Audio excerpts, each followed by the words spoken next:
Vous habitez dans les communes peut-être de moins de 20 000 habitants, vous êtes à la campagne, est-ce que vous vous sentez en sécurité? Vous savez que la délinquance, le trafic de drogue touche aussi nos zones rurales. Emmanuel Macron dévoile aujourd'hui la carte des 200 nouvelles brigades de gendarmerie. Le chef de l'État va inaugurer une nouvelle caserne dans le Lot-et-Garonne. Et la sécurité doit-elle être pour vous la priorité? Avec ces nouvelles brigades, nous compterons 2000 gendarmes de plus dans nos campagne. Alors, est-ce que, avant peut-être d'écouter Nicolas, on peut peut-être écouter Jean-Philippe Tanguy, qui est député du Rassemblement national de la Somme, qui était invité de Sonia Mabrouk ce matin à 8h10 sur Europe 1 et sur CNews. Très bien, moi je prends ce genre de bonnes mesures, mais enfin par contre ça fait à peu près 20 fois qu'il annonce la même mesure. Donc les Français peut-être ont l'impression qu'il y a 1000 brigades de gendarmerie qui ont été ouvertes en 2 ans, puisque Emmanuel Macron ou M. Darmanin ou Mme Borne, bref les brigades de gendarmerie ont été annoncées, je vous dis, une bonne vingtaine de fois en France. C'est comme les usines à batterie, il y en a 3, mais enfin on a l'impression qu'il y en a 30 en France, puisqu'elles sont annoncées. Donc vous attendez de voir. Non, j'attends pas de voir. J'aimerais qu'elles soient mises en place et qu'ils arrêtent de présenter 10 fois la même mesure qui n'est pas mise en place. Ça fatigue, je crois, beaucoup les Françaises et les Français. Et je vous propose également d'écouter Michel Fournier, qui est président de l'Association des maires ruraux de France. Il était au micro d'Europe 1 de Christophe Bordet. Vous avez vu les vols de raisins dans des quantités incroyables, des vols de pommes de terre, etc., etc. Il n'y a aucun secteur qui est épargné par rapport à cela. Le trafic de drogue aujourd'hui existe effectivement, et c'est vrai que c'est un nouveau besoin de sécurité et la nécessité de renforcer les effectifs. Alors nous sommes avec Nicolas. Bonjour Nicolas. Oui, bonjour Pascal. Vous habitez Bonjour où Nicolas? Alors dans le Grand Est. Dans le Grand Est, et vous êtes plutôt dans une zone rurale. Tout à fait, oui, tout à fait, dans un département rural. Et vous êtes gendarme? Tout à fait, depuis presque 20 ans. Vous êtes gendarme et aujourd'hui vous formez les gendarmes? Aussi, oui, oui. Donc c'est également. ça qui est intéressant. Oui. Parce qu'on rappelle, Oui, on rappelle le fonctionnement dans les petites communes, la sécurité, si j'ose dire, ou l'ordre est assuré par la gendarmerie. Tout à fait, oui. Pour les communes de moins de 15 000 habitants, effectivement, ce sont les gendarmeries qui prennent le relais de nos camarades des forces de police. Donc, et les forces de police sont des fonctionnaires, alors que les gendarmes sont aussi des fonctionnaires, mais ce sont des militaires. Ce sont des militaires. Donc Tout c'est à fait, important avec parce que une c'est formation pas militaire. voilà, donc c'est pas tout à fait les mêmes. C'est pas les mêmes psychologies d'ailleurs. Un gendarme, c'est pas un policier, c'est pas. Ça ne fonctionne pas pareil. D'ailleurs, qu'est-ce qui, selon vous, sépare un policier d'un gendarme? Comme vous l'avez dit, justement, la fonction militaire va imprégner un ADN un peu différent pour un gendarme d'un policier, avec justement une formation militaire, une hiérarchie qui va être plus prégnante, je pense. Et puis, alors même si et on croise les doigts, on n'en a pas besoin pour le moment, mais les forces de gendarmerie, dans le cadre de la DOT... c'est quoi la DOT? Alors c'est la mobilisation des forces militaires pour la défense du territoire. En fait, c'est la défense opérationnelle du territoire. Donc elles font partie d'un des acteurs directs pour la protection directe du territoire, notamment dans le cadre des attentats. Et bien effectivement, les forces de gendarmerie sont directement et assez rapidement mises en œuvre. Bon, vous dites que vous êtes gendarme depuis 20 ans dans une zone rurale. Est-ce que vous diriez que la sécurité est plus fragile ou en tout cas plus inquiétante qu'elle ne l'était il y a 20 ans? La délinquance a beaucoup évolué et puis les politiques ont fait que le travail a également beaucoup évolué. On parle aujourd'hui de ces créations de 2000 brigades de gendarmerie. Il faut comprendre qu'il y a alors ça fait déjà un moment, il y a bien une quinzaine d'années, si je ne me trompe pas. C'est pas 2000 brigades, c'est 200. Hein. Pardon. 200, oui, en plus. Parce que alors 2000...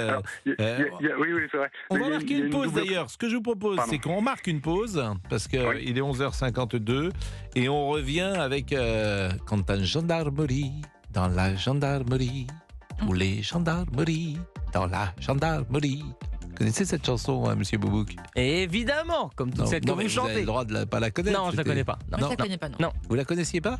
Non. Vous voulez que je la recommence? Non, ça va, on doit faire une pause. À tout de suite. Excusez-moi. Je vous en prie. Il est 11h52 sur Europe 1, vous écoutez Pascal Praud. Bon, dites-moi Nicolas, comme on doit vous la chanter 50 fois par jour, vous recrutez. Est-ce qu'aujourd'hui le niveau des recrues est un bon niveau?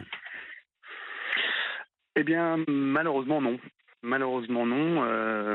Alors ça fait un peu le vieux qui est toujours insatisfait, mais effectivement, force est de constater que la gendarmerie, comme de multiples entreprises ou institutions, a vu la qualité de ces nouvelles recrues décroître.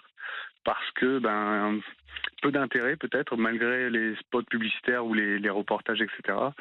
En fait, les gens qui se présentent ne sont pas de qualité.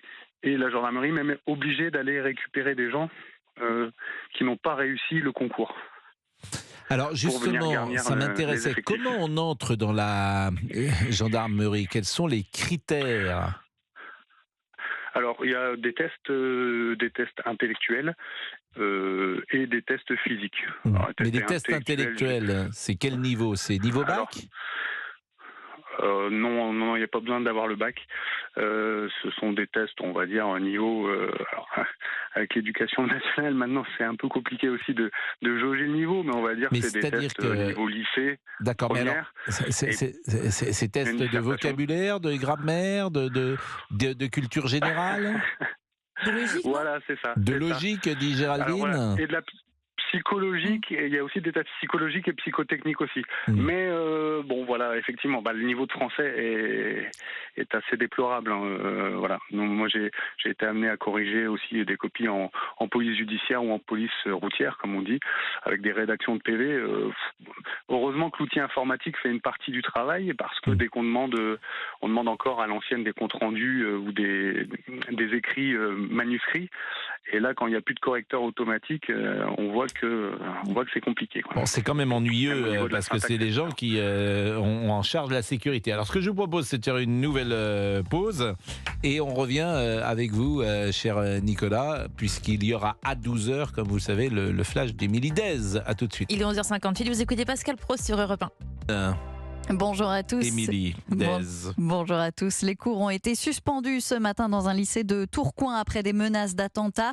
Les cours reprennent progressivement en revanche dans 5 autres de la métropole lilloise, visés aussi par des messages similaires, messages envoyés via l'ENT, l'espace numérique qui sert de lien entre les enseignants, les élèves et les parents, mais aussi via les réseaux sociaux.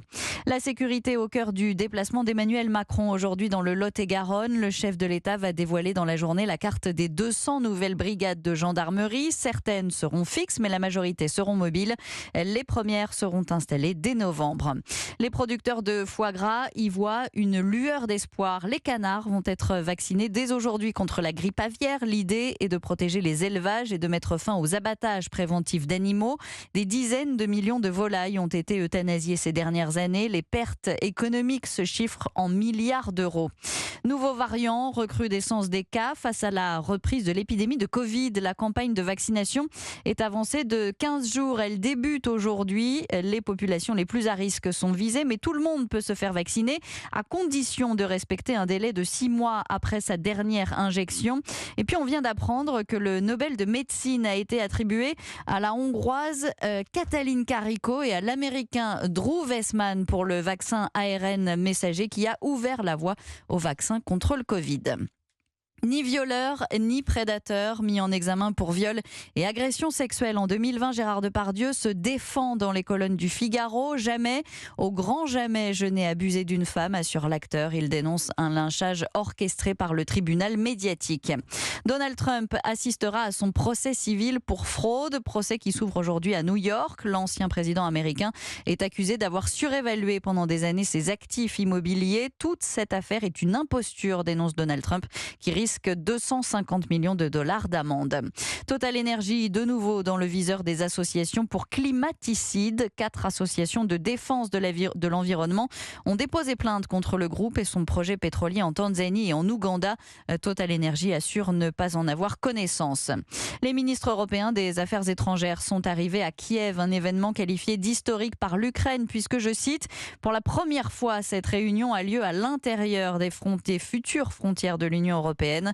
L'objectif, exprimer une nouvelle fois la solidarité de l'UE avec l'Ukraine face à l'invasion russe.